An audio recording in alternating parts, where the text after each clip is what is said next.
IMF आने के बाद कौमी असम्बली कायमा कमेटी खजाना इसका इजलास कल के दिन हुआ और इजलास के बाद बैंकों पर एक नया जो है वो कानून नाफज कर दिया गया। एक नए टैक्स का जो है वो पैरामीटर बना दिया गया।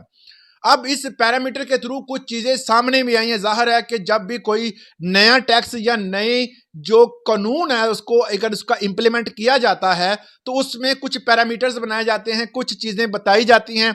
एबीआर के नुमाइंदे आते हैं, टीवी चैनल्स पर आते हैं, मुख्तलिफ अखबारात में उनका जो बयानिया है वो बताया जाता है और हर तरह से वो अपनी वेबसाइट पर उनका एक अपना चैनल भी है, उस पर भी ये हर लिहाज से तमाम तर इंफॉर्मेशन देते हैं। अब जो है वो एबीआर ने जो भी अब बैंकों के निज़ाम को बेहतर करने के लिए ये बात कही है कि अब बैंकें जो हैं वो आपकी तमाम तर ट्रांजैक्शन, तमाम तर मालूमात जो है वो एफबीआर के साथ शेयर करेगा।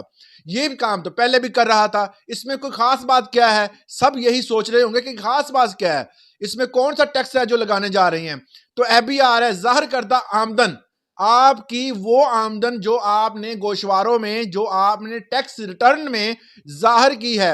अगर आपका दौरान 6 माह या साल या 2 माह के दौरान उस आपके बैंक अकाउंट्स जो आपने जाहिर किए हैं उसका टर्न आउट जो है और आपकी जाहिर करदा आमदन से ज्यादा हुआ तो एफबीआर जो है वो फौरी तौर पर आपको नोटिस भेजेगा।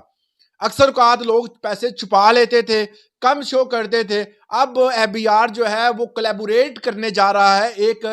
एक मीटिंग की है तमाम बैंकिंग सेक्टर से। उन्होंने कहा है कि तमाम तर ऐसे बंदे जो कि तमाम तर बैंकों के सिस्टम और बैंकों में मौजूद उनके अकाउंट्स जो हैं उसका तमाम का तमाम सिस्टम जो है वो इस तरह काम करेगा कि कोई बंदा अगर वहां से पैसे निकलवाता है, विड्रॉ करवाता है, तो उसके ऊपर जो है वो पूरी तौर पर इंफॉर्मेटिव जो सिस्टम है, जो उनका एल्गोरिथम है वो काम करेगा और उसके थ्रू जो है वो इंफॉर्मेशन एफबीआर को पहुंचा दी जाएगी। अब आप सोच रहे होंगे कि बैंकिंग सेक्टर में अगर आप किसी भी बैंक अकाउंट अपना खुलवाते हैं तो वो आपकी जो तमाम तर मालूमात जो है वो सिक्योर रखता है। बिल्कुल ऐसा सही है कि कोई भी बैंक जो है वो अपनी मालूमात जो है अपने क्लाइंट की मालूमात जो है वो दूसरे जो है वो किसी भी डिपार्टमेंट को देने का मजाज नहीं है।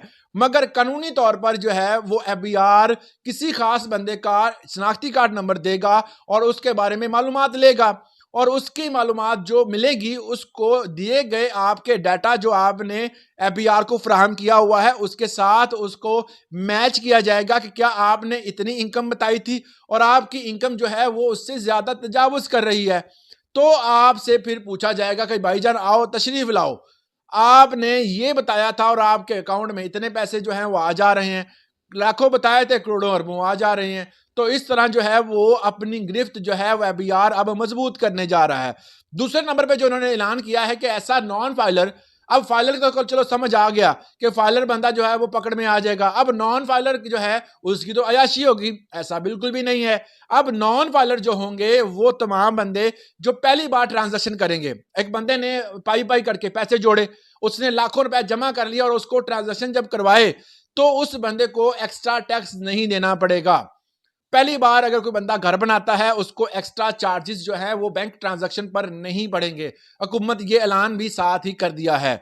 इसके साथ साथ अगर वो अपनी प्रॉपर्टी और अपने नाम पर प्रॉपर्टी, अपने बच्चों के नाम पर और अपने वालिदैन के नाम पर पहली बार प्रॉपर्टी खरीद कर उनके नाम पर लगवाता है तो बैंक ट्रांजैक्शन पर उसको भी इसमें छूट दी जाएगी।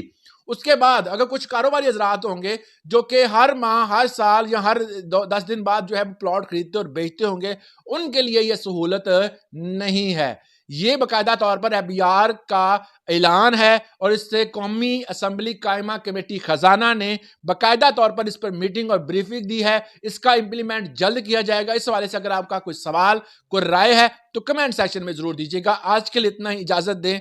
अल्लाह हाफ़िज़।